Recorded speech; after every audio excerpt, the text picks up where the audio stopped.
ಪ್ರತ್ಯಂಗಿರಾ ದೇವಿ ಅಭಯಂ ವಿಶೇಷ ನೇರ ಪ್ರಸಾರ ಕಾರ್ಯಕ್ರಮಕ್ಕೆ ಸ್ವಾಗತ. ನಾನು ಮಾನಸ. ವೀಕ್ಷಕರೇ, ನಾಳೆ ಅಮಾವಾಸ್ಯೆ ಇರೋದ್ರಿಂದಾಗಿ ಪ್ರತ್ಯಂಗಿರಾ ದೇವಿ ಒಣಮೆಣಸಿನಕಾಯಿ ಮಹಾಯಾಗವನ್ನು ಹಮ್ಮಿಕೊಳ್ಳಲಾಗಿದೆ. ಸೊ ಹಾಗಾಗಿ ನೀವು ಕೂಡ ಟಿವಿ ಸ್ಕ್ರೀನ್ ಮೇಲೆ ಡಿಸ್ಪ್ಲೇ ಆಗ್ತಿರುವಂತಹ ನಂಬರ್ಗೆ ಕರೆ ಮಾಡಿ ನಿಮ್ಮ ಹೆಸರನ್ನ ನೋಂದಾಯಿಸಿಕೊಳ್ಳಬಹುದಾಗಿದೆ. ಇನ್ನು ನಮ್ಮ ಸ್ಟುಡಿಯೋದಲ್ಲಿ ಇವತ್ತು ಗುರುಜಿ ಇದ್ದಾರೆ. ಶ್ರೀ ಶ್ರೀ ಪ್ರತ್ಯಂಗಿರಾ ದೇವಿ ಮಹಾಸಂಸ್ಥಾನದ ಸಂಸ್ಥಾಪಕರು, ಶ್ರೀ ಚಕ್ರ ಔಪಾಸಕರು ಹಾಗೂ ಧರ್ಮದರ್ಶಿಗಳಾಗಿರುವಂತಹ ಬ್ರಹ್ಮಶ್ರೀ ಡಾಕ್ಟರ್ ಶ್ರೀ ಸುಪ್ರೀತ್ ಗುರುಜಿ ಅವರನ್ನ ಫಸ್ಟ್ ಕಾರ್ಯಕ್ರಮಕ್ಕೆ ಅವರನ್ನ ವೆಲ್ಕಮ್ ಮಾಡೋಣ. ನಮಸ್ತೆ ಗುರುಜಿ, ಕಾರ್ಯಕ್ರಮಕ್ಕೆ ಸ್ವಾಗತ. ನಮಸ್ತೆ. ಇನ್ನು ವೀಕ್ಷಕರೇ, ಪ್ರತ್ಯಂಗಿರಾ ದೇವಿ ಅಭಯಂ ಕಾರ್ಯಕ್ರಮದಲ್ಲಿ ಈ ಒಣಮೆಣಸಿನಕಾಯಿ ಯಾಗದ ಬಗ್ಗೆ ಸಾಕಷ್ಟು ಮಾಹಿತಿಯನ್ನು ತಿಳಿಸ್ಕೊಡ್ತಾ ಬರ್ತಾ ಇದ್ದೀವಿ. ನಾಳೆ ಅಮಾವಾಸ್ಯೆ ಇರೋದ್ರಿಂದಾಗಿ ಈ ಯಾಗದ ಮಹತ್ವವನ್ನು ನೀವು ತಿಳ್ಕೊಳ್ಬೇಕಾಗುತ್ತೆ. ಜೊತೆಗೆ ಸಾಕಷ್ಟು ಮಂದಿ ಸಮಸ್ಯೆಗಳಿಂದ ಬಳಲ್ತಾ ಇದ್ದೀರಾ. ಈ ಯಾಗದಲ್ಲಿ ಭಾಗವಹಿಸೋದ್ರಿಂದ ನಿಮ್ಮ ಸಮಸ್ಯೆಗಳಿಗೆ ಪರಿಹಾರ ಕೂಡ ಸಿಗುತ್ತೆ. ಅದರ ಬಗ್ಗೆ ಮಾಹಿತಿಯನ್ನು ತಿಳ್ಕೊಳ್ತಾ ಹೋಗೋಣ. ಗುರುಜಿ, ಇನ್ನು ಈ ಒಣಮೆಣಸಿನಕಾಯಿ ಮಹಾಯಾಗ ಅಂತಂದ್ರೆ ಸಾಕಷ್ಟು ಜನರಲ್ಲಿ ಕುತೂಹಲ ಇದೆ. ಜೊತೆಗೆ ಹೇಗೆ ಬರಬೇಕು, ಯಾವ ರೀತಿಯಾಗಿ ಭಾಗವಹಿಸಬೇಕು ಅನ್ನೋದ್ರ ಬಗ್ಗೆ ನಾಲೆಡ್ಜ್ ತುಂಬಾ ಕಡಿಮೆ ಇರುತ್ತೆ. ಅದ್ರ ಬಗ್ಗೆ ತಿಳಿಸ್ಕೊಡೋದಾದ್ರೆ ಗುರುಜಿ. ಜಯ ಪ್ರತ್ಯಂಗಿರಾ ದೇವಿ ಎಂಬ ಸಮಸ್ತ ವೀಕ್ಷಕ ಬಾಂಧವರಿಗೆ ಮಹಾಪ್ರತ್ಯಂಗಿರಾ ದೇವಿ ಸನ್ನಿಧಾನಕ್ಕೆ ಸ್ವಾಗತ, ಸುಸ್ವಾಗತ. ನಾಳೆ ಬಹಳ ವಿಶೇಷವಾಗಿರುವಂತಹ ಅಮಾವಾಸ್ಯೆ ಎಳ್ಳ ಅಮಾವಾಸ್ಯೆ ಅಂತಲೇ ಬರುತ್ತೆ. ಅಂದರೆ ಶಕ್ತಿ ದೇವತೆಗೆ ಬಹಳ ವಿಶೇಷವಾಗಿರುವಂಥದ್ದು, ಮತ್ತೆ ಅಮ್ಮನವರಿಗೆ ವಿಶೇಷವಾಗಿರುವಂಥದ್ದು, ಈಶ್ವರನಿಗೆ ಶ್ರೇಷ್ಠವಾಗಿರುವಂಥ ಅಮಾವಾಸ್ಯೆ ನಾಳೆ ಬರುವಂಥ ಎಳ್ಳ ಅಮಾವಾಸ್ಯೆ 11ನೇ ತಾರೀಕು. ಈ ಜಾನ್ವರಿ ತಿಂಗಳ ಅಮಾವಾಸ್ಯೆ ಇಂಗ್ಲಿಷ್ ಕ್ಯಾಲೆಂಡರ್ ಪ್ರಕಾರವಾಗಿ ಮೊದಲನೇ ಅಮಾವಾಸ್ಯೆ. ಈ ಸಂದರ್ಭದಲ್ಲಿ ಶ್ರೀ ಕ್ಷೇತ್ರ ಮಹಾಪ್ರತ್ಯಂಗಿರಾದೇವಿ ಸನ್ನಿಧಾನ ಶಿವಮೊಗ್ಗ ಅಮ್ಮನವರ ಅನುಗ್ರಹ ಪೂರಕವಾಗಿ ಈ ಮೆಣಸಿನಕಾಯಿ ಮಹಾಯಾಗ ನಡೀತಾ ಇದೆ. ಅದರಲ್ಲಿ ಯಾರೆಲ್ಲ ಭಾಗವಹಿಸಬೇಕು, ಯಾವ ರೀತಿ ಭಾಗವಹಿಸಬೇಕು, ಯಾವ ಸಮಸ್ಯೆಗಳಿಗೆ ಇಲ್ಲಿ ಪರಿಹಾರ ಸಿಗತ್ತೆ ಅನ್ನೋ ಒಂದು ಪ್ರಶ್ನೆಗಳಿಗೆ ಉತ್ತರವನ್ನು ಪಡೆಯುವಂಥ ಪ್ರಯತ್ನವನ್ನು ಮಾಡೋಣ. ಮೊದಲನೇದಾಗಿ ಎಲ್ಲರೂ ಕೂಡ ಮುಕ್ತ ಮನಸ್ಸಿನಿಂದ ಶ್ರದ್ಧಾ ಭಕ್ತಿಯಿಂದ ಈ ಮಹಾಯಾಗದಲ್ಲಿ ಭಾಗವಹಿಸುವಂಥದ್ದು. ಶ್ರದ್ಧೆ ಇಲ್ಲದೆ, ಭಕ್ತಿ ಇಲ್ಲದೆ ನೀವು ಯಾವ ದೇವಾಲಯಕ್ಕೆ ಹೋದರೂ, ಯಾವ ಯಜ್ಞ ಯಾಗಾದಿಗಳಲ್ಲಿ ಭಾಗವಹಿಸಿದರೂ ನಿಮಗೆ ಯಾವುದೇ ರೀತಿ ಫಲ ದೊರಕೋದಿಲ್ಲ. ಅಂದರೆ ಮನಸ್ಸಿದ್ದರ ಮಾರ್ಗ ಅಂತ ನಿಮ್ಮ ಮನಸ್ಪೂರಕವಾಗಿ ನೀವು ಶ್ರದ್ಧೆ ಭಕ್ತಿಯಿಂದ ಅಲ್ಲಿ ತಲೆಬಾಗಿ ನಿಮಗೆ ಒಳ್ಳೇದಾಗ್ಲಪ್ಪ ಭಗವಂತ ಅಂತ ನೀವು ಅಲ್ಲಿ ಪ್ರಾರ್ಥನೆಯೊಂದಿಗೆ ಭಾಗವಹಿಸಿದಾಗ ಮಾತ್ರ ಒಳ್ಳೆಯದಾಗೋದಕ್ಕೆ ಕಾರಣ.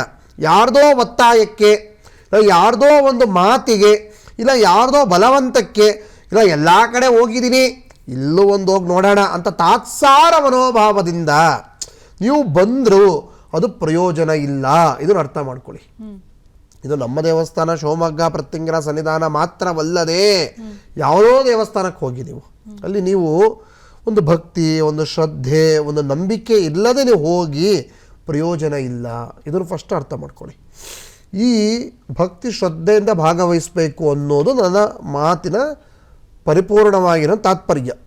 ಇನ್ನು ಎರಡನೇದಾಗಿ ಅರಿಶಿಣ ಬಣ್ಣದ ವಸ್ತ್ರವನ್ನೇ ಧಾರಣೆ ಮಾಡಿ ಪ್ರತಿಯೊಬ್ಬ ಭಕ್ತರು ಕೂಡ ಭಾಗವಹಿಸಬೇಕು. ಯಾಕಂದರೆ ಇಂಥೊಂದು ಪೂಜೆ, ಒಂದು ಪುನಸ್ಕಾರ, ಒಂದು ಯಜ್ಞ ಯಾಗಾದಿಗಳಲ್ಲಿ ಭಾಗವಹಿಸಬೇಕು ಅಂದಾಗ ಅದರದೇ ಆಗಿರೋವಂಥ ಒಂದು ವಸ್ತ್ರ ಡ್ರೆಸ್ ಕೋಡ್ ಅಂತ ಇರುತ್ತೆ. ಈಗ ನೋಡಿ, ಮದುವೆಯಲ್ಲಿ ಭಾಗವಹಿಸುವಂಥ ಡ್ರೆಸ್ಸೇ ಬೇರೆ ಇರುತ್ತೆ, ಅದೇ ರಿಸೆಪ್ಷನಲ್ಲಿ ಹಾಕೊಳ್ಳುವಂಥ ಡ್ರೆಸ್ಗಳೇ ಬೇರೆ ಇರುತ್ತೆ. ಅಂದರೆ ರಿಸೆಪ್ಷನ್ನಲ್ಲಿ ಸ್ವಲ್ಪ ಆಡಂಬರವಾಗಿ ಸ್ವಲ್ಪ ಎಲ್ಲ ಬೇರೆ ಸೂಟ್ಗಳು ಹಾಕೊತಾರೆ, ಬೇರೆ ರೀತಿ ಡ್ರೆಸ್ಗಳನ್ನೆಲ್ಲ ಹಾಕೊತಾರೆ. ಅದೇ ಮದುವೆಯಲ್ಲಿ ಸರ್ವೇ ಸಾಮಾನ್ಯವಾಗಿ ಹಿಂದೂ ಸನಾತನ ಧರ್ಮದ ಸೀರೆಗಳನ್ನು ಉಟ್ಟು ಸಾಂಸ್ಕೃತಿಕವಾಗಿರುವಂಥ ಉಡುಗೆಗಳಿರುತ್ತೆ. ಅಂದರೆ ಇಂಥ ಪೂಜಾದಿ ಕಾರ್ಯಕ್ರಮಗಳಲ್ಲಿ ಭಾಗವಹಿಸಬೇಕು ಅಂದರೆ ಅದರ ಮಡಿ, ಆಚಾರ, ಅನುಷ್ಠಾನ, ವಿಚಾರಗಳು ಬಹಳ ಮುಖ್ಯ. ಅಂದರೆ ನೀವು ತುಂಬ ಮಡಿಯಾಗೆಲ್ಲ ಮಾಡೋಕ್ಕಾಗಲ್ಲ. ಯಾಕಂದರೆ ಹೊರ ಊರು, ಹೊರ ಪ್ರಾಂತ್ಯಗಳಿಂದೆಲ್ಲ ಆಗಮಿಸಿರ್ತೀರ. ಅಂಥ ಸಂದರ್ಭದಲ್ಲಿ ಏನಪ್ಪ ಅಂದರೆ ಒಂದು ಅರಿಶಿಣ ಬಣ್ಣದ ವಸ್ತ್ರ ಕಡ್ಡಾಯವಾಗಿ ಧಾರಣೆ ಮಾಡಿದಾಗ ಒಂದು ಪೂಜಾ ಮನೋಭಾವ ಎಲ್ಲರಲ್ಲೂ ಇರಬೇಕು ಅಂತ. ಅರಿಶಿಣ ಬಣ್ಣ ಪರಿಪೂರ್ಣವಾಗಿರುವಂಥ ಗುರುವಿನ ತತ್ವ. ಮತ್ತು ದೀಕ್ಷಾ ವಸ್ತ್ರ ಅಂತ ಕೂಡ ಹೇಳ್ತಾರೆ. ನೀವು ಯಾವುದೇ ಒಂದು ಪೂಜೆ ಪುರಸ್ಕಾರಗಳನ್ನ ಕೈ ಹಿಡಿತಾ ಇದ್ದೀರಾ, ಇಲ್ಲ ಯಜ್ಞ ಯಾಗಾದಿಗಳನ್ನು ಕೈ ಹಿಡಿತಾ ಇದ್ದೀರಾ, ಅದನ್ನು ನೀವು ಪಾಲಿಸ್ತಾ ಇದ್ದೀರಾ ಅಂದಾಗ ಅರಿಶಿಣ ಬಣ್ಣದ ವಸ್ತ್ರವನ್ನು ಧಾರಣೆ ಮಾಡಿಯೇ ಅದನ್ನೆಲ್ಲ ಮಾಡಬೇಕು ಅನ್ನೋದು ಶಾಸ್ತ್ರಗಳಲ್ಲಿಯೂ ಕೂಡ ಸ್ಪಷ್ಟ ಉಲ್ಲೇಖ ಇದೆ. ಅದಕ್ಕೆ ದೀಕ್ಷಾ ವಸ್ತ್ರ ಅಂತ ಕೂಡ ಹೇಳ್ತಾರೆ. ಅಂದರೆ ನಾನು ಏನೋ ಒಂದು ಮನಸ್ಸಿನಲ್ಲಿ ಅಂದ್ಕೊಂಡು ಮಾಡ್ತಾ ಇದ್ದೀನಿ, ಅದು ನನಗೆ ಯಶಸ್ಸಾಗಬೇಕು ಅಂದಾಗ ಕೆಲವೊಂದೆಲ್ಲ ಪಾಲಿಸೋದು ಕಡ್ಡಾಯ ಅಂತ. ನಮಗೆ ಹೇಗೆ ಬೇಕಾದರೆ ನಾವು ಹಾಗೆ ಮಾಡೋಕ್ಕೆ ಬರೋದಿಲ್ಲ ಕೆಲವೊಂದೆಲ್ಲ. ಅದಕ್ಕೋಸ್ಕರವಾಗಿ ಗುರುವಿನ ಸಂಕೇತವಾಗಿ ಸರ್ವರೂ ಸಮಾನರು ಅನ್ನೋ ಮನೋಭಾವದಿಂದ ಒಂದು ಅರಿಶಿಣ ಬಣ್ಣದ ವಸ್ತುವನ್ನು ಧಾರಣೆ ಮಾಡಿದಾಗ ಒಂದು ಪಾಸಿಟಿವ್ ವೈಬ್ರೇಷನ್. ನೋಡಿ, ಅರಿಶಿಣ, ಕುಂಕುಮ, ಅರಿಶಿಣ ಮತ್ತು ಬಣ್ಣ ಮತ್ತು ಕೆಂಪು ವರ್ಣದಲ್ಲಿ ಒಂದು ಪಾಸಿಟಿವ್ ವೈಬ್ರೇಷನ್ ಇದೆ. ಅದು ನೋಡಿದ ತಕ್ಷಣ ಅದ್ರಲ್ಲಿ ಏನೋ ಒಂದು ಪೂಜ್ಯನೀಯ ಭಾವ ನಿಮ್ಮಲ್ಲಿ ಅಲ್ಲಿ ಭಾಸವಾಗುತ್ತೆ. ಒಂದು ಅರಿಶಿಣ, ಕುಂಕುಮ, ಹೂವು, ಗಂಧದ ಕಟ್ಟೆ ಹಚ್ಚಿದಾರೆ ಅಂದಾಗ ದೇವ್ರ ಪೂಜೆ ಮಾಡಿದರೆ ಚಪ್ಪಲಿ ಹಾಕೊಂಡು ಹೋಗ್ಬೇಡ ಅಂತಾರೆ. ಏನೋ ಒಂದು ಪಾಸಿಟಿವ್ ವೈಬ್ರೇಷನ್ ಅಲ್ಲಿ ಕ್ರಿಯೇಟ್ ಆಗುತ್ತೆ. ಚಕ್ ಅಂತ ಅದು ಮೈಂಡಿಗೆ ಬರುತ್ತೆ. ಯಾಕೆ ಬರುತ್ತೆ ಅಂದರೆ ಅದರ ಒಂದು ಶಕ್ತಿ ಇದೆ. ಅದಕ್ಕೋಸ್ಕರವಾಗಿ ಎಲ್ಲರೂ ಕೂಡ ಹೆಣ್ಣು ಮಕ್ಕಳಾಗಿರ್ಬೋದು, ಗಂಡು ಮಕ್ಕಳಾಗಿರ್ಬೋದು, ಅರಿಶಿಣ ಸೀರೆಯನ್ನು, ಅರಿಶಿಣ ಶರ್ಟು, ಅರಿಶಿಣ ಪಂಚೆ, ಅರಿಶಿಣ ಚುಡಿದಾರ, ಈ ಥರದೆಲ್ಲ ಏನೇನಿದೆ ಅರಿಶಿಣ ಬಣ್ಣದ ವಸ್ತ್ರವನ್ನು ಕಡ್ಡಾಯವಾಗಿ ಧಾರಣೆ ಮಾಡಬೇಕು ಅನ್ನೋದು. ಇನ್ನೊಂದು, ಮನೆಯಲ್ಲಿ ಒಬ್ಬರಿಗೆ 1 kg ಒಣಮೆಣಸಿನಕಾಯಿ ಕಡ್ಡಾಯ. ಅಂದ್ರೆ ಮನೆ 4 ಜನ ಇರ್ತಾರೆ, 5 ಜನ ಇರ್ತಾರೆ, ಅಜ್ಜಿ ತಾತ ಇರ್ತಾರೆ, ಮೊಮ್ಮಕ್ಕಳು ಇರ್ತಾರೆ, ಗಂಡ ಹೆಂಡತಿ ಇರ್ತಾರೆ, ಎಲ್ಲರೂ ಬರಕ್ಕಾಗಲ್ಲ. ಅಂದ್ರೆ ಎಲ್ಲರ ಪರವಾಗಿ ಒಬ್ಬರು ಮಹಾಯಾಗದಲ್ಲಿ ಭಾಗವಹಿಸೋದು ನಾಳೆ 11ನೇ ತಾರೀಕು ಅಮಾವಾಸ್ಯೆಗೆ. ಅಂದ್ರೆ ಎಲ್ಲರೂ ಬರಕ್ಕಾಗಲ್ಲ, ಏನೇನೋ ಕೆಲಸ ಕಾರ್ಯಗಳಿರುತ್ತೆ ಅವರವರ ಜೀವನ ಜಗತ್ತಲ್ಲಿ. ಅದಕ್ಕೋಸ್ಕರವಾಗಿ ಎಲ್ಲರ ಪರವಾಗಿ ಒಬ್ಬೊಬ್ಬರಿಗೆ 1 ಒಣಮೆಣಸಿನಕಾಯಿ ಸಪ್ರೇಟ್ ಪ್ಯಾಕೆಟ್ಗಳು 1 kg ಮಾಡಿ ದೃಷ್ಟಿ ನಿವಾಳಿಸುವಂಥದ್ದು. ಅಂದರೆ clockwise, anticlockwise, ಬಲಗಡೆಯಿಂದ ಎಡಗಡೆ, ಎಡಗಡೆಯಿಂದ ಬಲಗಡೆಗೆ ನಿವಾಳಿಸುವಂಥದ್ದು ಆ ದೋಷ ಪರಿಹಾರವಾಗಲಿ. ಈಗ ದೇಹದಲ್ಲಿ, ಮನಸ್ಸಿನಲ್ಲಿ, ಆತ್ಮ, ಬುದ್ಧಿ, ದೇಹದಲ್ಲಿ ನಾನಾ ರೀತಿಯ ಸಮಸ್ಯೆಗಳು, ದೃಷ್ಟಿ ಆಗಿರ್ಬೋದು, ವಾಮಾಚಾರ ಆಗಿರ್ಬೋದು, 3 ದಾರಿಯಲ್ಲಿ ದಾಟಿರ್ಬೋದು, ಕೋರ್ಟ್ ಕೇಸ್ ವ್ಯಾಜ್ಯ ಆಗಿರ್ಬೋದು, ಮೋಸ ವಂಚನೆಗಳಿಗೆ ಗುರಿಯಾಗಿರ್ಬೋದು. ಎಷ್ಟೋ ಜನ ನೋಡಿ ದುಡ್ಡು ಇಸ್ಕೊಂಡಿರ್ತಾರೆ, ವಾಪಸ್ಸೇ ಕೊಡಲ್ಲ, ವಾಪಸ್ ಕೇಳಿದ್ರೆ ಏನ್ ಮಾಡ್ಕೊ ಹೋಗು ಅಂತಾರೆ. ಅದಾದ್ಮೇಲೆ ಚೆಕ್ ಇರಲ್ಲ, ಪ್ರಾಮಿಸರಿ ನೋಟ್ ಇರಲ್ಲ, ಯಾವುದೇ ರೀತಿ ಅದಕ್ಕೆ ದಾಖಲಾತಿಗಳಿರೋದಿಲ್ಲ.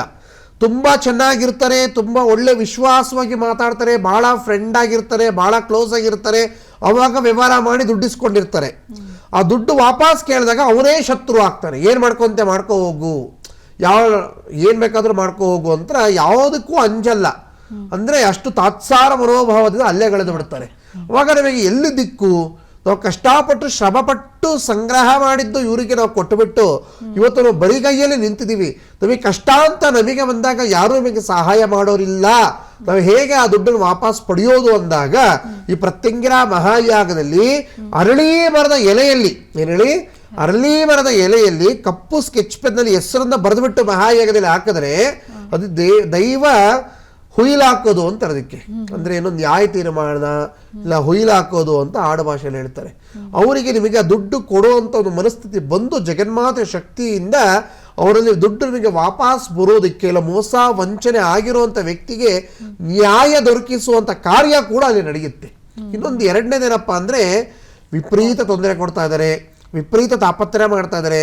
ನಮ್ಮ ಯಾವುದೇ ತಪ್ಪಿಲ್ಲ, ನಾವು ಯಾರಿಗೂ ಮೋಸ ಮಾಡಿಲ್ಲ, ಯಾರಿಗೂ ವಂಚನೆ ಮಾಡಿಲ್ಲ. ಕೆಲಸ ಮಾಡೋ ಜಾಗದಲ್ಲಿ ಆಗಿರ್ಬೋದು, ಮನೆ ಸಂಸಾರದ ಜೀವನದಲ್ಲಿ ಆಗಿರ್ಬೋದು, ಅಕ್ಕಪಕ್ಕದಲ್ಲಿ ಆಗಿರ್ಬೋದು, ಅಂಗಡಿ ವ್ಯಾಪಾರದ ಸ್ಥಳಗಳಾಗಿರ್ಬೋದು, ಇಲ್ಲ ಕೊಲೀಗ್ಸ್ ಅಂತೀವಿ, ಅಂದರೆ ಇವರಿಗೆ ಓಡಿಸ್ಬೇಕು, ಇವರಿಗೆ ಕೆಲಸದಿಂದ ಖಾಲಿ ಮಾಡಿಸ್ಬೇಕು, ಸುಮ್ಮನೆ ಮೇಲೆ ಕೆಟ್ಟದ್ದು ಹೇಳೋದು, ಅಪಪ್ರಚಾರ ಮಾಡೋದು, ಸುಳ್ಳು ಹೇಳೋದು, ತೊಂದರೆ ಮಾಡೋದು, ತಾಪತ್ರಯ ಮಾಡೋದೆಲ್ಲ ಮಾಡ್ತಾ ಇರ್ತಾರೆ. ನಾವು ಏನೂ ತಪ್ಪು ಮಾಡಿಲ್ಲ ಅಂದ್ರೆ ನಮಗೆ ಗೋಳಿಕೊಂತ ಇದ್ದಾರೆ, ಹಿಂಸೆ ಮಾಡ್ತಾ ಇದ್ದಾರೆ. ಆ ಹಿಂಸೆಯ ಪ್ರಮಾಣ ಮಿತಿಮೀರಿದೆ ಅಂದಾಗ ಬೊಂಬೆ ಹಾಕೋದು ಮತ್ತು ಬೀಗ ಹೊಡೆಯೋದು ಅಂತ ಕೂಡ ಇದೆ. ಅದು ನಿಮಗೆ ಬೇರೆ ಯಾವುದೇ ದೇವಾಲಯಗಳಲ್ಲಿ ನಿಮಗೆ ನೋಡೋಕ್ಕೆ ಸಾಧ್ಯ ಇಲ್ಲ. ನೀವು ಪ್ರಾಮಾಣಿಕವಾಗಿದ್ದೀರಾ, ನೀವು ಧರ್ಮ ಮಾರ್ಗವಾಗಿದ್ದೀರಾ, ನಮಗೆ ಮೋಸ ಆಗಿದೆ, ನಮಗೆ ವಂಚನೆ ಆಗಿದೆ ಅಂದಾಗ ಆ ಬೊಂಬೆ ಮತ್ತು ಬೀಗ ಅನ್ನೋ ವಿಚಾರ ಏನು ಅನ್ನೋದನ್ನು ನೀವು ಅಲ್ಲಿ ಬಂದು ಕೇಳಿ ಅದನ್ನು ನೀವು ಪಾಲಿಸಿ ಆ ಪೂಜೆಯಲ್ಲಿ ಭಾಗವಹಿಸಿದಾಗ ನಿಮಗೆ ಥಟ್ ಅಂತ ಒಂದು ಮುಂದಿನ ಅಮಾವಾಸ್ಯೆ ಒಳಗೆ ಆ ಪರಿಹಾರ ಸಿಗೋದಕ್ಕೆ ದಾರಿ ಆಗತ್ತೆ. ಈ ಬೊಂಬೆ ಬೀಗ ಅಂದರೆ ಏನು? ಈ ಮೆಣಸಿನಕಾಯಿ ಹೋಮದಲ್ಲಿ ಅಷ್ಟು ಶಕ್ತಿ ಇದೆಯಾ? ಮೂಟೆಗಟ್ಟಲೆ ಒಣಮೆಣಸಿನಕಾಯಿ ಹಾಕಿದ್ರು ಕಿಂಚಿತ್ತು ಖಾರ ಅವಾಗೆ ಬರಲ್ಲ, ಇದು ಸತ್ಯವಾಗಿ ನಡೆಯುತ್ತಾ ಅನ್ನೋ ಪ್ರಶ್ನೆಗೆ ನೀವು ನಾಳೆ ಅಲ್ಲಿ ಪ್ರತ್ಯಕ್ಷವಾಗಿ ಬಂದು ಅಲ್ಲಿ ಕೂತೋದನ್ನು ನೀವು ಪ್ರತ್ಯಕ್ಷವಾಗಿ ನೋಡಿದಾಗ ಮಾತ್ರ ಆ ಶಕ್ತಿ ಏನು ಅಂತ ತಿಳಿಯುತ್ತೆ. ಹೇಗೆಂದರೆ ಯಾರು ಅದನ್ನು ಸೇವನೆ ಮಾಡಿರ್ತಾರೆ ಅವರಿಗೆ ಮಾತ್ರ ತಿಳಿಯುತ್ತೆ ಆ ರುಚಿ ಏನು ಅಂತ. ಈಗ ನಾನು ಮೈಸೂರು ಪಾಕ್ ತಿಂದು, ನಾನು ಜಾಮೂನ್ ತಿಂದು ಅಷ್ಟು ಚೆನ್ನಾಗಿತ್ತು ಇಷ್ಟು ಚೆನ್ನಾಗಿತ್ತು ಅಂತ ಹೇಳಿದ್ರೆ ನೀವು ಕೇಳಿ ಇರ್ಬೋದೇನಪ್ಪ ಅಂತ ಅನ್ಕೊಬೋದು. ಆದರೆ ನೀವೇ ಅದು ಪ್ರತ್ಯಕ್ಷವಾಗಿ ಅದನ್ನು ಅನುಭವಿಸಿದಾಗ ಮಾತ್ರ ಆ ಶಕ್ತಿ ಏನು, ಸಾನ್ನಿಧ್ಯ ಏನು, ನಿಜವಾಗ್ಲೂ ಒಳ್ಳೇದಾಗ್ತಾ ಇದೆಯಾ, ಇಷ್ಟು ಸಾವಿರಾರು ಜನ ಹೋಗ್ತಾ ಇದ್ದಾರೆ ಅಂದರೆ ಸುಮ್ಮನೆ ಹೋಗ್ತಾರಾ? ನೀವೇ ಅರ್ಥ ಮಾಡ್ಕೊಬೇಕು. ನಾಳೆ ಬೆಳಗ್ಗೆ ಅಲ್ಲಿ ಹಾಜರಿರಬೇಕು. ಬೆಳಗ್ಗೆ 10 ಗಂಟೆಗೆ ಈ ಮಾಟ ಮಂತ್ರಗಳಿಂದ ಯಾವ ರೀತಿ ಪರಿಹಾರ ಮುಂದೆ ಮುಂದೆ ತಿಳಿಸ್ತಾ ಹೋಗ್ತೀನಿ. ಗುರುಜಿ ಕಾಲರ್ ರೆಡಿ ಇದ್ದಾರೆ. ಶಿಲ್ಪಾ ಅಂತ ಹೇಳಿ ದೇವನಹಳ್ಳಿಯಿಂದ ಕರೆ ಮಾಡಿದ್ದಾರೆ. ನಮಸ್ತೆ ಅಮ್ಮ. ನಮಸ್ತೆ ಮೇಡಮ್. ಗುರುಜಿ ಇದ್ದಾರಮ್ಮ, ಮಾತಾಡಿ. ಗುರುಜಿ ನಮಸ್ತೆ. ಗುರುಜಿ ನಮಸ್ತೆ. ನಮಸ್ತೆ, ಹೇಳಿ ಅಮ್ಮ. ಗುರುಜಿ ನಮ್ಮ ಯಜಮಾನ್ ಬಗ್ಗೆ ಕೇಳ್ಬೇಕಾಗಿತ್ತು ಗುರುಜಿ. ಹೇಳಿ ಅಮ್ಮ. ತುಂಬಾ ಎಷ್ಟೇ ಇದ್ ಮಾಡಿದ್ರು ತುಂಬಾ ಕಷ್ಟದಲ್ಲೇ ಇದೀವಿ ಗುರುಜಿ. ಡೇಟ್ ಆಫ್ ಬರ್ತ್ ಬಂದು 5/11/1974. ಮಂಗಳವಾರ 1 ಗಂಟೆಯಲ್ಲಿ ಹುಟ್ಟಿರೋದು ಗುರುಜಿ. ಏನು ಯಜಮಾನ್ರ ಹೆಸರೇನಮ್ಮ? ಏನು ಉದ್ಯೋಗ ಮಾಡ್ತಾರೆ? ಸರ್ ತೋಟದ ಕೆಲ್ಸ ಗುರುಜಿ. ಸುರೇಶ್ ಅಂತ ಗುರುಜಿ. ಸುರೇಶ್. ಹೌದು ಗುರುಜಿ. ಓಕೆ ಅಮ್ಮ. ಅಂದ್ರೆ ನಿಮಗೆ ಏಳಿಗೆ ಕಾಣ್ತಾ ಇಲ್ಲ ಆರ್ಥಿಕವಾಗಿ ಅಂತ ನೀವು ಹೇಳ್ತಾ ಇರೋದು? ಹೌದು ಗುರುಜಿ. ಓಕೆ. ನೋಡಿ, ಶರಭೇಶ್ವರ ಪ್ರಾರ್ಥನೆ ಮಾಡ್ಕೊಳ್ಳಿ. ಮತ್ತು ಶರಭೇಶ್ವರ ಮುದ್ರೆ ಅಂತ ಇದೆ ನೋಡಿ, ಎರಡೂ ಕೈ ರೀತಿ ಇಟ್ಕೊಂಡು ಈ ಥರ ಕತ್ರಿಕಾಯಿ ಮಾಡಿಬಿಟ್ಟು ಹೆಬ್ಬೆಟ್ಟು ಈ ಥರ ಸೇರಿಸಿದ್ರೆ ಒಂದು ಪಕ್ಷಿಯ ರೆಕ್ಕೆಯ ರೀತಿ ಬರುತ್ತೆ. ಅದು ಶರಭ ಮುದ್ರೆ ಅಂತ. ನಾವು ಎಷ್ಟೇ ಶ್ರಮ ಪಟ್ಟರೂ ಕೂಡ ನಮಗೆ ಏಳಿಗೆ ಕಾಣ್ತಾ ಇಲ್ಲ, ಸಕ್ಸಸ್ ರೇಟ್ ಕಮ್ಮಿ ಅಂತ ಯಾರ್ಯಾರು ಹೇಳ್ತಾರೋ ಅವರೆಲ್ಲರೂ ಕೂಡ ಶರಭ ಮುದ್ರೆಯನ್ನು ಮಾಡಿದಾಗ ನೀವು ಏನು ಮನಸ್ಸಿನಲ್ಲಿ ಚಿಂತನೆ ಮಾಡ್ತೀರಾ ಅತಿ ವೇಗವಾಗಿ ಕೈಗೂಡೋದಕ್ಕೆ ಅವಕಾಶವಾಗುತ್ತೆ. ಈ ಶರಭ ಮುದ್ರೆ ಧಾರಣೆ ಮಾಡಿ ಓಂ ಶರಭೇಶ್ವರಾಯ ನಮಃ, ಓಂ ಶರಭೇಶ್ವರಾಯ ನಮಃ, ಓಂ ಶರಭೇಶ್ವರಾಯ ನಮಃ ಅಂತ ಒಂದು ಮಂತ್ರ ಜಪವನ್ನು ಕನಿಷ್ಠ ಪಕ್ಷ ಒಂದು 15 ನಿಮಿಷ ಮಾಡಿದ್ರೆ ಸಾಕು. ಬೆನ್ನು ಮೂಳೆ ಸ್ಟಿಫ್ ಆಗಿರಬೇಕು, ಕೆಳಗಡೆ ಕೂರಕ್ಕಾಗಿರೋದು ಚೇರ್ ಮೇಲೆ ಕೂತ್ಕೊಳ್ಳಿ. ವಯಸ್ಸಾದವರೆಲ್ಲರೂ ಮಾಡ್ಬೋದು. ಮತ್ತು ಮಾಟಾಕೂಟಗಳು, ಮಾಂತ್ರಿಕ ವಾಮಾಚಾರಗಳು ಕೂಡ ಪರಿಹಾರವಾಗುತ್ತೆ ಶರಭ ಮುದ್ರೆಯಿಂದ, ಶರಭ ಮಂತ್ರದಿಂದ. ಇದನ್ನು ಮಾಡ್ತಾ ಬನ್ನಿ, ನಿಮಗೆ ಆರ್ಥಿಕವಾಗಿಯೂ ಏಳಿಗೆ ಕಾಣುತ್ತೆ. ಮತ್ತು ಅದೇ ರೀತಿ ನಿಮಗೆ ಸಕ್ಸಸ್ ಅಂದರೆ ನಿಮಗೆ ಏನು ಜಯ ಸಿಗ್ತಾ ಇಲ್ಲ ಅಂತಿದ್ದೀರಾ ಅದು ಕೂಡ ಕೈಗೂಡುತ್ತೆ. ಯಾವುದೇ ಹಣಕಾಸು ಖರ್ಚು ಮಾಡುವಂಥದ್ದಿಲ್ಲ, ನೀವೇ ನಿಮ್ಮ ಮನೆಯಲ್ಲಿ ಶ್ರದ್ಧೆಯಿಂದ ಮಾಡುವಂಥದ್ದು ಮಾಡಿ ಒಳ್ಳೆಯದಾಗಲಿ. ಮತ್ತು ಎಲ್ಲರೂ ಕೂಡ ಇದನ್ನು ಪಾಲಿಸ್ಬೋದು. ಓಕೆ, ಧನ್ಯವಾದಗಳು ಕರೆ ಮಾಡೋದಕ್ಕೆ. ಮತ್ತೊಂದು ಕಾಲರ್ ರೆಡಿ ಇದ್ದಾರೆ. ರವಿ ಅಂತ ಹೇಳಿ ಹೊಸದುರ್ಗದಿಂದ ಕರೆ ಮಾಡಿದ್ದಾರೆ. ನಮಸ್ತೆ ಸರ್. ನಮಸ್ತೆ ಮೇಡಮ್. ಗುರುಜಿ ಇದ್ದಾರೆ, ಮಾತಾಡಿ ಸರ್. Okay madam. ನಮಸ್ತೆ, ಹೇಳಿ. ನಮಸ್ತೆ ಗುರುಜಿ. ಹೊಸದುರ್ಗ ಗುರುಜಿ ನಮ್ದು. ನಮ್ದು ಸ್ವಂತ ಕೇರಳ ಗುರುಜಿ. ಇಲ್ಲಿಗೆ ಬಂದು ಸುಮಾರು ಒಂದು 70-80 ವರ್ಷ ಆಗಿದೆ. ಅಪ್ಪಾಜಿ ಬಂದಿದ್ದು. ಓಕೆ. ಇಲ್ಲಿ ಇದು ಗುರುಜಿ ತುಂಬಾ ಪ್ರಾಬ್ಲಮ್ಗಳು ಗುರುಜಿ. ಎಲ್ಲ ಊರಲ್ಲೆಲ್ಲ ಭಾರಿ ಪ್ರಾಬ್ಲಮ್ಗಳು ಗುರುಜಿ. ಅಣ್ಣ ತಮ್ಮಗಳು ಮೋಸ ಮಾಡಿಬಿಟ್ರು. ಹಿಂಗಾಗ್ಬಿಟ್ಟು ಈಗ ಒಂದು ಚಿಲ್ಡ್ರ ಅಂಗಡಿ ಇಟ್ಕೊಂಡಿದ್ದೆ ಗುರುಜಿ. ಈಗ 5 ವರ್ಷ ಆಯ್ತು ನಾನು ಅಂಗಡಿ ಇಟ್ಟು ಗುರುಜಿ. ಈಗ ಒಂದ್ 2 ತಿಂಗಳಿಂದ ಯಾರೋ ಒಬ್ಬ ನಮ್ಮ ಮನೆ ಮುಂದೆನೆ ಮಾಡಿದಾನೆ. ಏನ್ ಮಾಡಿದಾನೆ? ಅಂಗಡಿ ಮಾಡಿದಾನೆ ಗುರುಜಿ. ಅದೇ ತರಾನೇ ಅಂಗಡಿ. ತುಂಬಾ ಪ್ರಾಬ್ಲಮ್ ಅಂದ್ರೆ 3,000-4,000 ಆಗೋದು ಇವತ್ತು 500 ರೂಪಾಯಿ ಆಗ್ತಿದೆ ಗುರುಜಿ. ಬಹಳ ತುಂಬಾ ಪ್ರಾಬ್ಲಮ್ ಆಗ್ಬಿಟ್ಟಿದೆ ಗುರುಜಿ. ಅದಕ್ಕೆ ಏನ್ ಮಾಡ್ಬೇಕು ಅಂತ ಗೊತ್ತಾಗ್ತಿಲ್ಲ ಗುರುಜಿ. ನಿಮಗೆ ಆ ರೀತಿ ನಿಮಗೆ ಅಲ್ಲೊಂದು ಶತ್ರುತ್ವ, ವೈರತ್ವ, ಆಮೇಲೆ ಅಣ್ಣ ತಮ್ಮಂದ್ರೆ ಮೋಸ ವಂಚನೆ ಮಾಡಿ ಅವರೇ ಶತ್ರುಗಳಾಗ್ಬಿಟ್ಟಿದ್ದಾರೆ. ಹೌದು ಗುರುಜಿ. ಓಕೆ. ಅದ್ರ ಜೊತೆಗೆ ಮಾಂತ್ರಿಕ ಪ್ರಯೋಗ ಬೇರೆ ಮಾಡಿದ್ದಾರೆ ಗುರುಜಿ. ಹೌದು ನೋಡಿ, ನೀವು ಸಾಧ್ಯವಾದರೆ ನಾಳೆ ನಡೀತಾ ಇರುವಂತಹ ಮಹಾಪ್ರತ್ಯಂಗಿರ ಯಜ್ಞದಲ್ಲಿ ಭಾಗವಹಿಸಿ ಶಿವಮೊಗ್ಗ ಶಕ್ತಿಪೀಠಕ್ಕೆ ಆಗಮಿಸಿ. ಅದಾದ ಮೇಲೆ ಓಂ ಐಂ ಹ್ರೀಂ ಶ್ರೀಂ ಪ್ರತ್ಯಂಗಿರಾ ದೇವೀರ್ಮಃ, ಓಂ ಐಂ ಹ್ರೀಂ ಶ್ರೀಂ ಪ್ರತ್ಯಂಗಿರಾ ದೇವೀರ್ಮಃ ಈ ಮಂತ್ರ ಜಪ ಮತ್ತು ನಿಮ್ಮ ಟಿ ವಿ ಸ್ಕ್ರೀನಲ್ಲಿ ಕಾಣುವಂಥ ಫೋನ್ ನಂಬರಿಗೆ ಕಾಂಟ್ಯಾಕ್ಟ್ ಮಾಡಿ ಪ್ರತ್ಯಂಗಿರಾದೇವಿ ಚಕ್ರವನ್ನು ನಿಮ್ಮ ಮನೆಗೆ ತರಿಸ್ಕೊಂಡು ಪ್ರತಿನಿತ್ಯ ಆರಾಧನೆಯನ್ನು, ಪೂಜೆಯನ್ನು ಪ್ರಾರಂಭ ಮಾಡಿ. ಒಳ್ಳೆಯದಾಗತ್ತೆ. ಗುರುಜಿ, ಒಂದು ಮಹಾಯಾಗದಲ್ಲಿ ನಾವು ನೋಡ್ತಾ ಇದ್ದೀವಿ, ನೀವು ಹೇಳ್ತಾ ಇದ್ರಿ ಸಾಕಷ್ಟು ಬಾರಿ ಮಾಟ ಮಂತ್ರ ಇರುವಂಥವ್ರಿಗೆ ಇಲ್ಲಿ ಪರಿಹಾರ ಸಿಗುತ್ತೆ ಅಂತ ಹೇಳಿ. ಇದ್ರ ಬಗ್ಗೆ ಮಾಹಿತಿ ಕೊಡೋದಾದರೆ, ಅಂದರೆ ಈ ಯಾಗದಲ್ಲಿ ಭಾಗವಹಿಸಿದ್ರೆ, ಈ ಮಹಾಯಾಗದಲ್ಲಿ ಬಂದರೆ ಈ ಮಾಟ ಮಂತ್ರ ಮಾಡಿಸಿರುವಂಥವ್ರಿಗೆ ಪರಿಹಾರ ಸಿಗುತ್ತಾ? ಹೌದಮ್ಮ.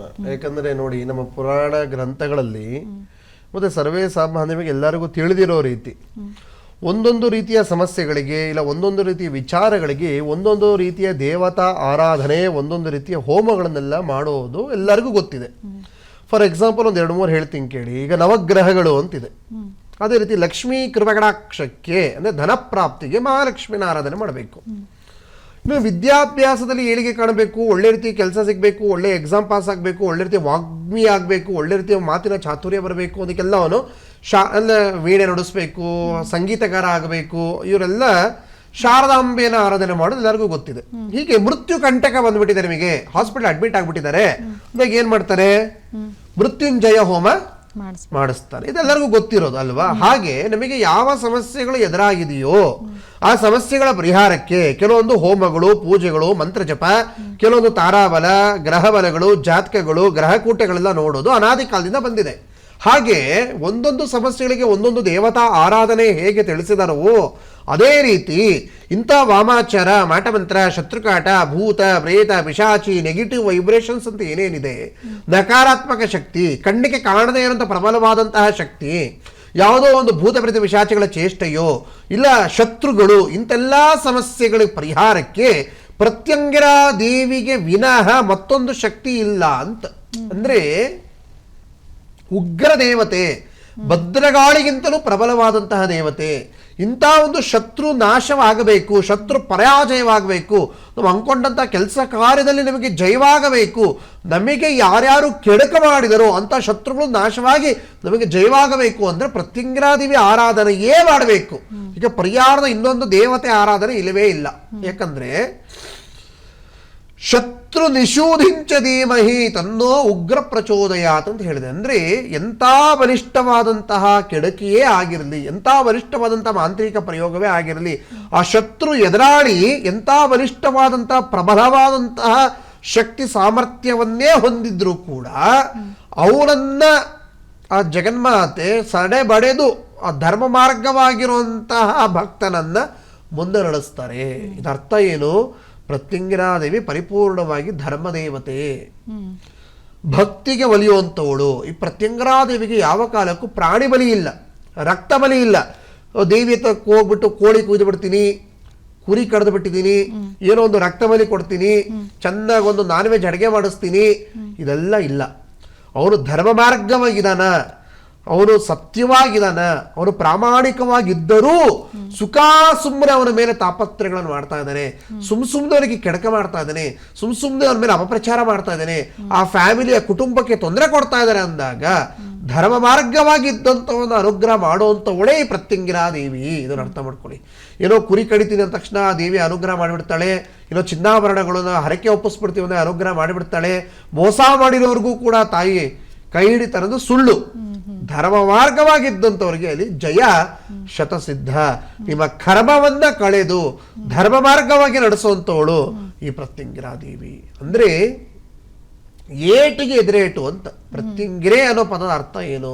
ಪ್ರತಿಮಂತ್ರ ಭಕ್ಷಿಣಿ, ಪ್ರತಿಕೂಲ ನಿವಾರಣಿ, ಪ್ರತ್ಯೇಕ ರೂಪಧಾರಣಿ. ಯಾವ ದೇವತೆಗಳಿಗೂ ಇಲ್ಲದಂತಹ ಮಹಾಯಾಗ, ಯಾವ ದೇವತೆಗಳಿಗೂ ಇಲ್ಲದಂತಹ ಅವತಾರ, ಯಾವ ದೇವತೆಗಳಿಗೂ ಸಲ್ಲದೇ ಇರುವಂತಹ ಮಂತ್ರಗಳು ಈ ಪ್ರತ್ಯಂಗಿರಾದೇವಿಗೆ ಸಲ್ಲುತ್ತೆ. ಅಂದ್ರೆ ದೊಡ್ಡ ದೊಡ್ಡ ಪ್ರಬಲವಾದಂತಹ ವ್ಯಕ್ತಿಗಳು ಈ ಪ್ರತ್ಯಂಗಿರ ಯಾಗ ಯಜ್ಞಗಳನ್ನು ಆಚರಿಸ್ತಾರೆ. ಅದರಲ್ಲೂ ಚುನಾವಣಾ ಸಂದರ್ಭದಲ್ಲಿ ದೊಡ್ಡ ದೊಡ್ಡ ಘಟಾನುಘಟಿ ರಾಜಕಾರಣಿಗಳು ಪ್ರತ್ಯಂಗಿರ ಯಾಗವನ್ನು ಆಚರಿಸ್ತಾರೆ. ಯಾಕೆ ಅಂದ್ರೆ ಪ್ರಬಲವಾದಂತಹ ಶತ್ರುವನ್ನ ಸೋಲಿಸಿ ಜಯವನ್ನ ಗಳಿಸ್ಬೇಕು ಅನ್ನೋ ಉದ್ದೇಶಕ್ಕೆ. ಅಂದ್ರೆ ದೊಡ್ಡ ದೊಡ್ಡ ವ್ಯಕ್ತಿಗಳಿಗೆ, ಪ್ರಬಲವಾದ ವ್ಯಕ್ತಿಗಳಿಗೆ ಸೀಮಿತವಾದಂತಹ ಈ ಯಜ್ಞ ಯಾಗಾದಿ ಪ್ರತ್ಯಂಗಿರಾದೇವಿಯನ್ನ ಕಟ್ಟ ಕಡೆಯ ಸಾಧಾರಣ ವ್ಯಕ್ತಿಗೂ ಕೂಡ, ಶ್ರೀ ಸಾಮಾನ್ಯನಿಗೂ ಕೂಡ ಅನುಗ್ರಹ ಆಶೀರ್ವಾದವಾಗಬೇಕು, ಅವನಿಗೂ ಆ ಪ್ರತ್ಯಂಗಿರಾದೇವಿ ಅನುಗ್ರಹ ಪಡಿಬೇಕು ಅನ್ನೋ ಉದ್ದೇಶಕ್ಕೆ ಸರ್ವೇ ಸಾಮಾನ್ಯವಾಗಿ ಸಾರ್ವಜನಿಕವಾಗಿ ಮಹಾಯಾಗ ಈ ನಾಳೆ ದಿವಸ 11ನೇ ತಾರೀಕು ಅಮಾವಾಸ್ಯೆಯಲ್ಲಿ ನಡೀತಾ ಇದೆ. ಇದಕ್ಕೆ ನಿಮಗೆ ದೇವಸ್ಥಾನ ಆಡಳಿತ ಮಂಡಳಿ ಅವಕಾಶ ಕಲ್ಪಿಸಿಕೊಟ್ಟಿದೆ. ಇನ್ನು ಗುರುಜಿ, ಈ ಒಂದು ಯಾಗ ಏನಿದೆ, ಮಹಾಯಾಗ ಮಾಡ್ತಾ ಇದ್ದೀರಲ್ಲ, ನಿಮ್ಮ ಸ್ಥಳದಲ್ಲಿ ಮಾತ್ರ ಮಾಡೋದು, ಬೇರೆ ಕಡೆನೂ ಬಂದು ಮಾಡ್ಕೊಡ್ತೀರಾ? ಇಲ್ಲ, ಇದು ಬಹಳ ಒಳ್ಳೆ ಪ್ರಶ್ನೆ. ಸಾಂಸಾರಿಕ ಜೀವನದಲ್ಲಿರುವಂತಹವರು ಗೃಹಸ್ಥಾಶ್ರಮದಲ್ಲಿ, ವಾಸ್ತು ಗೃಹದಲ್ಲಿ ಯಾವ ಕಾಲಕ್ಕೂ ಪ್ರತ್ಯಂಗಿರ ಯಾಗವನ್ನ ಮಾಡೋ ಹಾಗೇ ಇಲ್ಲ. ಯಾಕೆ? ಅಷ್ಟ ಸ್ಮಶಾನವಾಸಿನ್ಯೈ ನಮಃ ಅಂತ ಹೇಳುತ್ತೆ. 8 ಸ್ಮಶಾನಗಳ ಮಧ್ಯ ಸ್ವಯಂಭೂವಾಗಿ ಸ್ಥಾಪನೆ ಆಗಿರುವಂಥ ಏಕೈಕ ಶಕ್ತಿಪೀಠ ಶಿವಮೊಗ್ಗ ಸನ್ನಿಧಾನ. ಇದನ್ನು ಅರ್ಥ ಮಾಡ್ಕೊಳ್ಳಿ. ಪ್ರತ್ಯಂಗಿರಾದೇವಿ ಬಗ್ಗೆ ಎಷ್ಟು ಹೇಳಿದ್ರೂ ಕೂಡ ಸಾಲಲ್ಲ, ಮುಗಿಯಲ್ಲ, ಅಷ್ಟು ಅಪಾರವಾಗಿದೆ ವಿಚಾರಗಳು. ಉಗ್ರ ದೇವತೆ ಆಗಿರುವಂತಹ ಅಮ್ಮನವರನ್ನ ಆ ಉಗ್ರ ಪದಾರ್ಥಗಳು ನೋಡಿ, ಯಾವ ಹೋಮದಲ್ಲೂ ಬಳಸಲ್ಲ ಮೆಣಸಿನಕಾಯಿ. ಇದು ಸಂಸಾರಸ್ಥರ ಮನೆಗಳಲ್ಲಿ ಮಾಡೋ ಹಾಗೆ ಇಲ್ಲ. ನಿಮಗೆ ಯಾರಾದರೂ ಪ್ರತ್ಯಂಗಿರ ಹೋಮ ಮನೆಯಲ್ಲಿ ಮಾಡ್ತೀವಿ ಅಂದರೆ ಸುಳ್ಳು ಸುಳ್ಳು ಸುಳ್ಳು.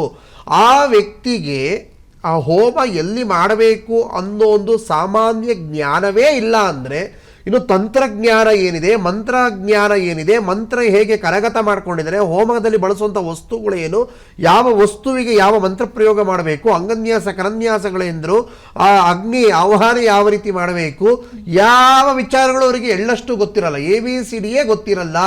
ಎಷ್ಟೋ ಜನ ಕಮರ್ಷಿಯಲೈಸ್ ಮಾಡ್ಕೊಂಡಿದ್ದಾರೆ. ಇದು ತಪ್ಪು, ಇದು ಸುಳ್ಳು. ಜಗನ್ಮಾತೆಯ ಕೋಪಕ್ಕೆ ಗುರಿ ಆಗ್ತಾರೋರು. ಪ್ರತ್ಯಂಗಿರ ಹೋಮವನ್ನ ಯಾವ ಕಾಲಕ್ಕೂ ಮನೆಗಳಲ್ಲಿ ಮಾಡಲೇಬಾರದು. ಇದು ಅರ್ಥ ಮಾಡ್ಕೊಳ್ಳಿ. ಹೋಮ ಯಜ್ಞಗಳನ್ನ ಮನೆಗಳಲ್ಲಿ ಮಾಡೋ ಹಾಗೆ ಇಲ್ಲ. ಪ್ರತ್ಯಂಗಿರ ಪೂಜೆಯನ್ನ ಮನೇಲಿ ಮಾಡಬಹುದು, ಪೂಜೆ ಬೇರೆ, ಹೋಮ ಬೇರೆ. ಅರ್ಥ ಮಾಡ್ಕೊಳ್ಳಿ. ನೀವೇನು ಫೋಟೋ ಇಟ್ಟು ಪೂಜೆ ಮಾಡ್ತೀರಾ, ಒಂದು ಗಂಧದ ಕಡ್ಡಿ ಹಚ್ತೀರಾ, ಏನೊಂದು ದೀಪ ಹಚ್ತೀರಾ, ಏನು ಹೂ ಇಡ್ತೀರಾ, ಅದು ಪೂಜೆ. ಅದು ನಿಮ್ಮ ಮನೆಯ ರಕ್ಷಣೆಗೆ ಕೆಡಕುಗಳು ತಾಗಬಾರದು ಅಂತ ಹೇಳಿ ಮಾಡೋದು ಪೂಜೆ. ಆ ಪೂಜೆನ ಮನೇಲಿ ಮಾಡಿ. ಆದರೆ ಹೋಮ ಅಂತ ಬಂದಾಗ ಅದರದೇ ಆಗಿರುವಂಥ ನಿಯಮಾನಿಷ್ಠೆಗಳು ಜಾಸ್ತಿ ಇರುತ್ತೆ, ಅದರದೇ ಆಗಿರುವಂಥ ಆಚಾರ ಅನುಷ್ಠಾನಗಳಿರುತ್ತೆ. ಆ ಮಂತ್ರ ಸಿದ್ಧಿ ಇರಬೇಕು. ಯಾರು ಬೇಕವರು ಪ್ರತ್ಯಂಗಿರ ಹೋಮ ಮಾಡ್ಲಿಕ್ಕೆ ಸಾಧ್ಯ ಇಲ್ಲ. ಅಕ್ಷರ ಲಕ್ಷ ಜಪವನ್ನ ಮಾಡಿ ಜಗನ್ಮಾತೆ ಸಮ್ಮತಿಯನ್ನು ಪಡೆದು ಜಗನ್ಮಾತೆ ಆದೇಶ ಪಡೆದಂಥವ್ರು ಮಾತ್ರ ಪ್ರತ್ಯಂಗಿರ ಯಾಗ ಮಾಡೋದಕ್ಕೆ ಸಾಧ್ಯ. ಅದರದೇ ಆಗಿರುವಂತಹ ತಾಂತ್ರಿಕ ವಿಧಾನದ ಪೂಜೆಗಳು ಬಹಳ ಇದೆ, ಅದರದೇ ಆಗಿರುವಂಥ ಅನುಷ್ಠಾನಗಳು ಬಹಳ ಇದೆ. ಗುರುಮುಖೇನವಾಗಿ ಕರಗತ ಮಾಡಿಕೊಂಡು ಆ ಮಂತ್ರ ಸಿದ್ಧಿ ಪಡೆದಂಥವ್ರು ಮಾತ್ರ ಪ್ರತ್ಯಂಗಿರ ಯಾಗ ಮಾಡಬೇಕು.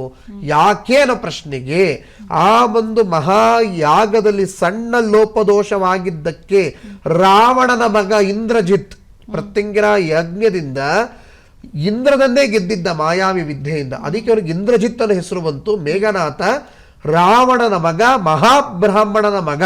ಅವನು ಆ ಮಹಾಯಾಗದಲ್ಲಿ ಲೋಪದೋಷ ಉಂಟಾಗಿದ್ದಕ್ಕೆ, ಆ ಮಂತ್ರ ತಪ್ಪಾಗಿದ್ದಕ್ಕೆ ಆ ಜಗನ್ಮಾತೆ ಅವರ ತಲೆಯನ್ನೇ ತಲೆದಂಡವನ್ನು ಮಾಡಿಕೊಂಡ್ಲಂತೆ. ಅಂದರೆ ಜಗನ್ಮಾತೆ ಕೋಪಕ್ಕೆ ಗುರಿಯಾಗಿ ಆ ಮಹಾಯಾಗದಲ್ಲಿ ವಿಘ್ನ ಆಗಿದ್ದಕ್ಕೆ ಜಗನ್ಮಾತೆ ಅವನನ್ನೇ ಆಹುತಿ ತಗೊಂಡ್ಬಿಟ್ಲಂತೆ. ಇದು ಸ್ಪಷ್ಟ ಉಲ್ಲೇಖ ಇದೆ ರಾಮಾಯಣದಲ್ಲಿ. ಅಂದರೆ ಇಂಥ ಉಗ್ರದೇವತೆಯ ಒಂದು ಮಹಾಯಾಗವನ್ನು ಆಚರಿಸಬೇಕು ಅಂದರೆ ಆ ಯಜ್ಞ ದೀಕ್ಷಿತನಾಗಿರುವಂಥವನು ಬಹಳ ಬಹಳ ಬಹಳ ಅನುಷ್ಠಾನವಂತನಾಗಿರಬೇಕು, ನಿಷ್ಠಾವಂತನಾಗಿರಬೇಕು, ಆ ಯಜ್ಞಗಳಿಂದ ಕರಗತ ಮಾಡಿಕೊಂಡಿರಬೇಕು, ಜಗನ್ಮಾತೆಯ ಅನುಗ್ರಹವನ್ನು ಪಡೆದಿರಬೇಕು. ಅದರದೇ ಆಗಿರುವಂಥ ಎಲ್ಲ ರೀತಿಯ ಸಣ್ಣ ಸೂಕ್ಷ್ಮ ವಿಚಾರವನ್ನು ಚಾಚೂ ತಪ್ಪದ ನಡೆಸಬೇಕು. ಇದು ಎಲ್ಲರಿಂದಲೂ ಸಾಧ್ಯ ಅನ್ನೋ ಪ್ರಶ್ನೆಗೆ ಪ್ರತ್ಯಂಗಿರಾದೇವಿ ಅನುಗ್ರಹದಿಂದ ಯಾವ ಜನ್ಮದ ಪುಣ್ಯವೋ ನಮ್ಮ ಹಣೆ ಬರದಲ್ಲಿ ಬರೆದಿದ್ದಾರೆ. ನಿರಂತರವಾಗಿ ನಡೆಸ್ಕೊಂಡು ಬಂದಿದ್ದೀವಿ. ನಿಮ್ಮೆಲ್ಲರ ಒಳ್ಳೆಯದಕ್ಕಾಗಿ, ವಿಶ್ವ ಮಂಗಳಕ್ಕಾಗಿ ನಡೀತಾ ಇದೆ, ನಡೀತಾ ಇದೆ, ನಡೀತಾ ಇದೆ. ನಾಳೆ ಕೂಡ ನಡೀತಾ ಇದೆ. ಇದೆಲ್ಲ ಬಹಳ ದೊಡ್ಡ ದೊಡ್ಡ ವಿಚಾರ. ಗುರುಜಿಗೆ 26 ವಯಸ್ಸು. ಈ ಸಂದರ್ಭದಲ್ಲಿ ಇಂಥ ದೊಡ್ಡ ದೇವಾಲಯ ನಿರ್ಮಾಣ ಮಾಡಿ, ಎಲ್ಲೂ ಕೇಳಕ್ಕಾಗದೆ, ಎಲ್ಲೂ ನೋಡಕ್ಕಾಗದಂಥ ದೇವಾಲಯವನ್ನು ಸ್ಥಾಪನೆ ಮಾಡಿ, ಇಷ್ಟೆಲ್ಲ ಮೆಣಸಿನಕಾಯಿ ಮಹಾಯಾಗ, ಪುರಾಣ ಪುಣ್ಯಕಥೆಗಳಲ್ಲಿ ತಿಳಿಸಿರುವಂಥ ಮಹಾಯಾಗ ನಡೆಸ್ತಾ ಇದ್ದಾರೆ. ನೂರಾರು ಜನ ಬರ್ತಾ ಇದ್ದಾರೆ, ಒಳ್ಳೇದಾಗ್ತಾ ಇದೆ ಅಂದಾಗ ಅದೆಷ್ಟೊಂದು ಬ್ರಹ್ಮಾಂಡವಾಗಿರುವಂಥ ಶಕ್ತಿ ಅಡಗಿದೆ. ನಾವು ಕೂಡ ಅಲ್ಲಿಗೆ ಹೋಗೋಣ. ಯಾಕಂದರೆ ನಾವು ಇಷ್ಟೆಲ್ಲ ಯಜ್ಞ ಯಾಗಾದಿಗಳು ಮಾಡೋದಕ್ಕೆ ಸಮರ್ಥರಲ್ಲ, ನಮಗಿದೆಲ್ಲ ಮಾಡೋದಕ್ಕೆ ಆಗಲ್ಲ. ಅಟ್ಲೀಸ್ಟ್ ಇಲ್ಲಿ ನಡೀತಾ ಇದೆಯಲ್ಲ, ಹೋಗೋಣ, ಒಂದು ಕೈ ಮುಕ್ಕೊಂಡು ಬರೋಣ, ಒಂದು ನಮಸ್ಕಾರ ಮಾಡೋಣ, 1 ಗಂಟೆ ಕುತ್ಕೊಳ್ಳೋಣ. ಅಲ್ಲೇನೋ ಒಂದು ಮಹಾಯಾಗ ನಡೀತಾ ಇದೆ, ಅದೇ ನಮಗೂ ಒಳ್ಳೇದಾಗತ್ತೆ. ನಾವೇನು ಹಣ ಕಳ್ಕೊಳ್ಳೋ ಅಂಥದ್ದಿಲ್ಲ, ನಿಮಗೇನು ಕೋಟಿಗಟ್ಟಲೆ ದುಡ್ಡು ಕೊಡಿ ಅಂತ ಯಾವುದೇ ಹಣದ ಆವೇಶ ಇಲ್ಲ, ಜಾತಿ ಮತಗಳ ಭೇದ ಭಾವ ಇಲ್ಲ. ನಾವು ಕೂಡ ಹೋಗಿ ಕುತ್ಕೊಂಡು ಒಂದು ಪ್ರಾರ್ಥನೆ ಮಾಡಿ ಬರೋಣ ಅನ್ನೋ ಒಂದು ಮನಸ್ಥಿತಿ ನಿಮ್ಮಲ್ಲಿ ಬರಬೇಕು. ಯಾಕಂದರೆ ನಮ್ಮ ಕೈಯಲ್ಲಿ ಮಾಡೋಕ್ಕಾಗಲ್ಲ. ಮಾಡೋ ಕಡೆ ಆದರೂ ನಾವು ಹೋಗಿ ಒಂದು ಅರ್ಧ ಗಂಟೆ ಕುತ್ಕೊಂಡು ನಮಸ್ಕಾರ ಮಾಡ್ಕೊಂಬಂದರೆ ಆ ಪುಣ್ಯದ ಫಲ ನಮಗೂ ದೊರಕತ್ತೆ. ನಮ್ಮ ಮನೇಲಿರುವಂಥ ಕಷ್ಟವೂ ಕೂಡ ಪರಿಹಾರವಾಗತ್ತೆ ಅನ್ನೋದು ನೀವೆಲ್ಲರೂ ಅರ್ಥ ಮಾಡಿಕೊಂಡು ಜಗನ್ಮಾತೆಗೆ ಶರಣಾಗತರಾಗಬೇಕು. ಶರಣಾಗತಿ ಆಗದೆ ಬೇರೆ ಮಾರ್ಗವಿಲ್ಲ. ಓಕೆ ಗುರುಜಿ, ಕಾರ್ಯಕ್ರಮಕ್ಕೆ ಬಂದು ಮಹಾಯಾಗದ ಬಗ್ಗೆ ಸಾಕಷ್ಟು ಮಾಹಿತಿಯನ್ನು ತಿಳಿಸ್ಕೊಟ್ಟಿದ್ದೀರಾ. ಧನ್ಯವಾದಗಳು ಕಾರ್ಯಕ್ರಮಕ್ಕೆ ಬಂದು. ನಮಸ್ತೆ. ಇನ್ನು ವೀಕ್ಷಕರೇ, ನಾಳೆ ಅಮಾವಾಸ್ಯೆ ಇರೋದ್ರಿಂದಾಗಿ ಒಣಮೆಣಸಿನಕಾಯಿ ಮಹಾಯಾಗ ಇರುತ್ತೆ. ಟಿವಿ ಸ್ಕ್ರೀನ್ ಮೇಲೆ ಡಿಸ್ಪ್ಲೇ ಆಗ್ತಿರುವಂತಹ ನಂಬರ್ಗೆ ಕರೆ ಮಾಡಿ ನಿಮ್ಮ ಹೆಸರನ್ನ ನೋಂದಾಯಿಸ್ಕೊಳ್ಳಿ. ಜೊತೆಗೆ ಭಾನುವಾರದಂದು ಗುರೂಜಿಯವರನ್ನ ನೇರ ಭೇಟಿ ಆಗೋದಕ್ಕೂ ಕೂಡ ಅವಕಾಶ ಇದೆ. ಆ ನಂಬರ್ನ ನೋಟ್ ಮಾಡಿಕೊಂಡು ಅವರಿಗೆ ಕರೆ ಮಾಡಿ ನಿಮ್ಮ ಟೈಮಿಂಗ್ಸನ್ನು ಕೂಡ ನೋಂದಾಯಿಸ್ಕೊಳ್ಳಿ ಅಂತ ಹೇಳ್ತಾ ಈ ಕಾರ್ಯಕ್ರಮವನ್ನು ಮುಗಿಸ್ತಾ ಇದ್ದೀನಿ. ಅನುಕ್ಷಣದ ಸುದ್ದಿಗಾಗಿ ನೋಡ್ತಾ ಇರಿ ವಿಸ್ತಾರ ನ್ಯೂಸ್. ಇದು ನಿಖರ ಜನಪರ.